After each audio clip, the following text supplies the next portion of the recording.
नमस्कार। आज हम 8वें श्लोक का अर्थ जानेंगे। सूत और सूत के मणियों के दृष्टांत से भगवान ने अपनी सर्वरूपता और सर्वव्यापकता सिद्ध की।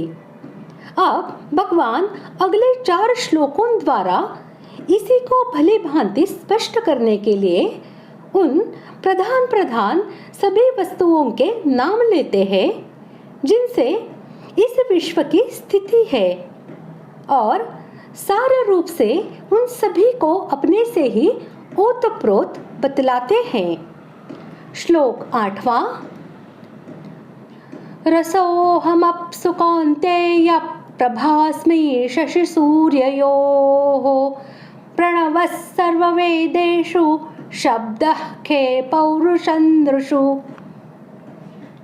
श्लोक का अर्थ: हे अर्जुन, मैं जल में रस हूँ, चंद्रमा और सूर्य में प्रकाश हूँ, संपूर्ण वेदों में ओंकार हूँ, आकाश में शब्द और पुरुषों में पुरुषत्व हूँ।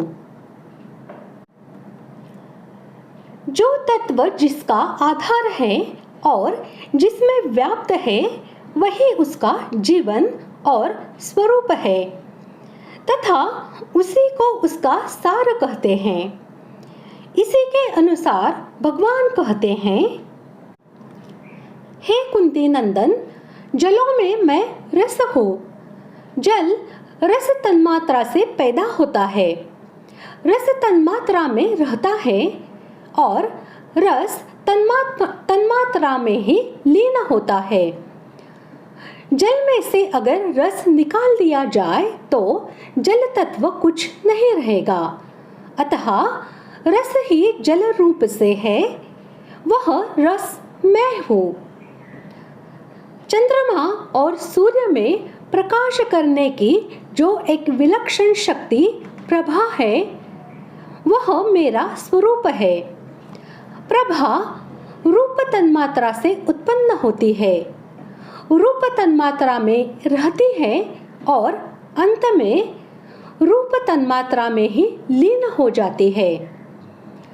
अगर चंद्रमा और सूर्य में से प्रभा निकाल दी जाए तो चंद्रमा और सूर्य निस्तत्व हो जाएंगे। तात्पर्य है कि केवल प्रभा ही चंद्र और सूर्य रूप से प्रकट हो रही है। भगवान कहते हैं कि वह प्रभा भी मैं ही हूँ। संपूर्ण वेदों में प्रणव यानी ओंकार मेरा स्वरूप है, कारण कि सबसे पहले प्रणव प्रकट हुआ। प्रणव से त्रिपदा गायत्री और त्रिपदा गायत्री से वेदत्रयी प्रकट हुई है। इसलिए वेदों में से सार प्रणव ही रहा। अगर वेदों में से प्रणव निकाल दिया जाए तो वेद रूप से नहीं रहेंगे। प्रणव ही वेद और गायत्री रूप से प्रकट हो रहा है, वह प्रणव मैं ही हूँ। सब जगह यह जो पोलाहट दिखती है यह आकाश है। आकाश शब्द तन्मात्रा से पैदा होता है, शब्द तन्मात्रा में ही रहता है और अंत में शब्द तन्मात्रा में ही लीन हो जाता है। अतः शब्द तन्मात्रा ही आकाश रूप से प्रकट हो रही है। शब्द तन्मात्रा के बिना आकाश कुछ नहीं है, वह शब्द मैं ही हूँ। मनुष्यों में सारी चीज जो पुरुषार्थ है वह मेरा स्वरूप है। वास्तव में नित्य प्राप्त परमात्म तत्व का अनुभव करना ही मनुष्यों में असली पुरुषार्थ है, परंतु मनुष्यों ने अप्राप्त को प्राप्त करने में ही अपना पुरुषार्थ मान रखा है। जैसे निर्धन आदमी धन की प्राप्ति में पुरुषार्थ मानता है, अपढ़ आदमी पढ़ लेने में पुरुषार्थ मानता है, अप्रसिद्ध आदमी अपना नाम विख्यात कर लेने में अपना पुरुषार्थ मानता है इत्यादि। निष्कर्ष यह निकलता है कि जो अभी नहीं है उसकी प्राप्ति में ही मनुष्य अपना पुरुषार्थ मानता है, पर यह पुरुषार्थ वास्तव में पुरुषार्थ नहीं है, कारण कि जो पहले नहीं थे, प्राप्ति के समय भी जिनका निरंतर संबंध विच्छेद हो रहा है और अंत में जो नहीं में भर्ती हो जाएंगे, ऐसे पदार्थों को प्राप्त करना पुरुषार्थ नहीं है।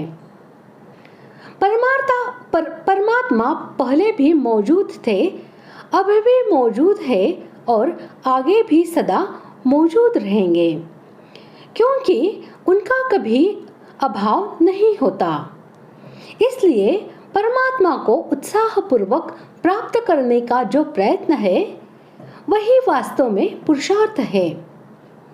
उसकी प्राप्ति करने में ही मनुष्यों की मनुष्यता है। उसके बिना मनुष्य कुछ नहीं है, अर्थात निरर्थक है। इस प्रकार आज हमने 8वें श्लोक का अर्थ जान लिया है।